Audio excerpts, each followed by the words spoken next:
लावून घे मालक निघायचं ऐक तरी काय सांगितलं मी मालक मालक मालक मालक मालक मालक मालक मालक मालक अयो त्या विंचवाने दगा केला की हो हा मी माझं काम चोख केलं बघा पण तो विंचू अचानक गायब झाला की हो हे आम्हाला ठावं होतं म्हणून आम्ही चालता बोलता इंचू पाठवला आम्ही देण्याला इडा का खाऊ घातला ठाव आहे नव अयो हा तुमचा आय्यो आमच्यावर आलाय ना तो तिकडे ठेवा कुठेतरी लय घामाघूम झालाय बाजूला बसा बोट टेको आता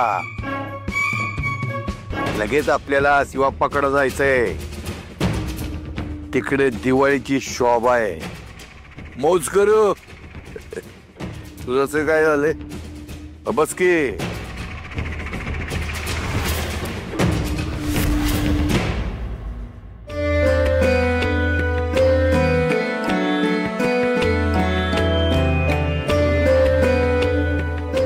मग विंचू गेला तरी कुठे ना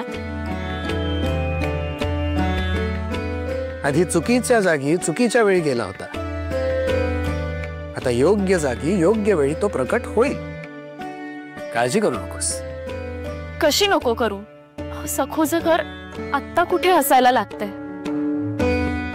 खूप कष्टांनंतर हे हास्य त्यांच्या वाट्याला येतंय त्यात आता या विंचवामुळे विरजळ नको पडायला नाही विंचू नाही करणार आहे काही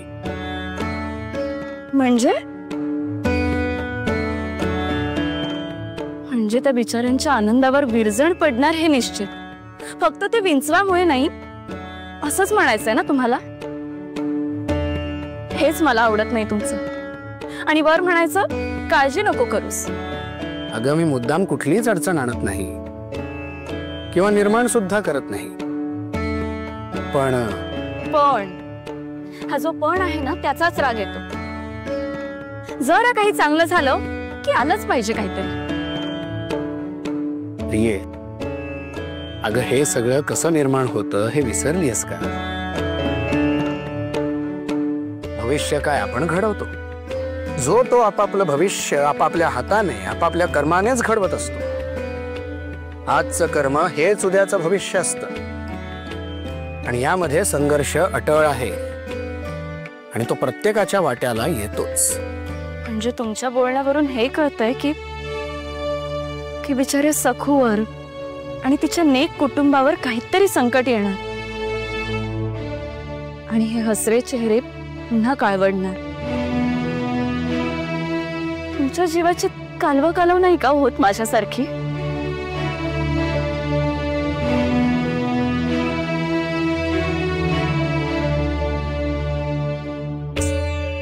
चांगली कमाई झाली आज सासूबाई हो ना पोराने शक्कल लढवली म्हणून जमली बर का माणसं आजी पुढच्या वेळेस तू आणि उमाई काहीतरी सादर करा म्हणजे लोक येतील अगं वेडाबाई लोकांना आज कळलं तशी वेळ पुढच्या वेळेला येणारच नाही 12 पैकी जमल्या सासूबाई 12 पैकी म्हणजे किती या पोरीला सगळं कळतं बाई पण व्यवहाराचं काही समजत नाही कुणीतरी फसवेल तुला भोळी बाबडी राहू नकोस बाई पण उमाई सांग ना ग 12 पैकी म्हणजे किती अगं 4 कवड्या म्हणजे 1 पैका असे 12 पैके जमा झालेत आज म्हणजे कर्ज फिटलं कर्ज नाही ग फिटलं पण हुरूप आला आता कर्ज फिटेल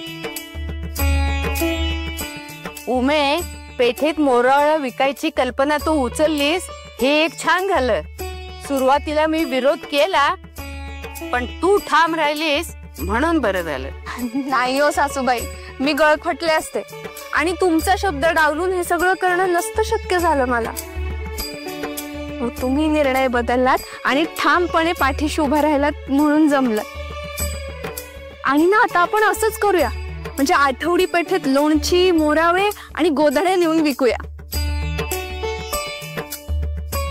हो ग हो, नेऊया. म्हणजे कोंडी फुटली, पेट लुटली.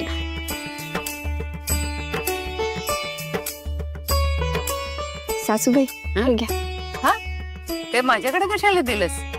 म्हणजे काय, तुम्ही घरातल्या मोठ्या आहात ना, तुमच्या जवळच देणार. जा, देवापुढे नेऊन ठेव.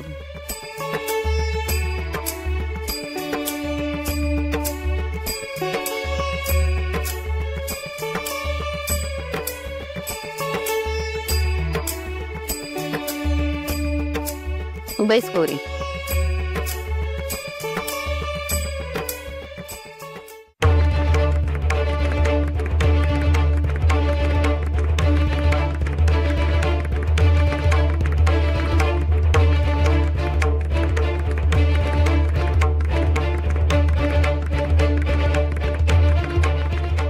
अगे जा जा, बघतेस काय? जा विचार त्यांना.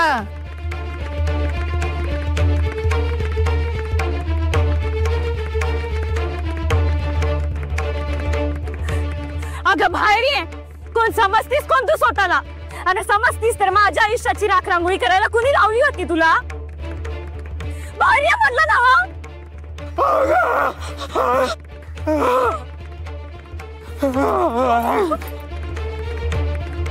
आगवायच हो सगळे.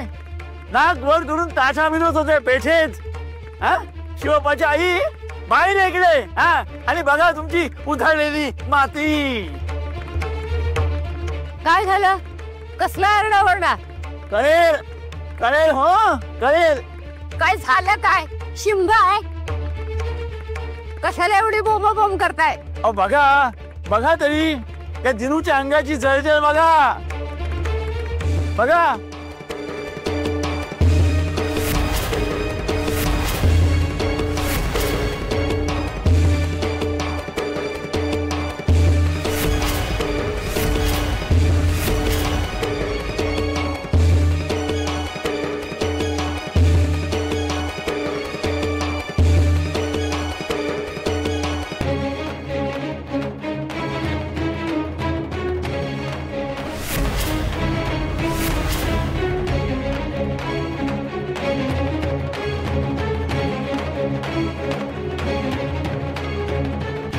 अगं अगं, दगडच घालते हिच्या टाकुऱ्यात. काय करतेस?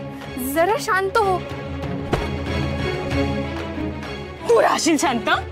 इकडे बघ माझ्या डोक्याची जळजळ.